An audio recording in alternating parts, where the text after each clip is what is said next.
Мы разные, прогрессивные, трудолюбивые.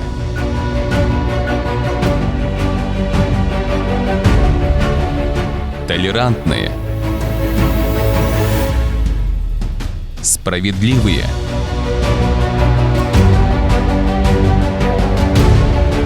равные, заботливые, сильные. И нас всех объединяет наша Родина – Кыргызстан. Все мы – граждане Кыргызстана. Мы – граждане Кыргызстана, укрепившие единство народа, чтившие традицию дружбы и солидарности, умеющие ценить мир и согласие.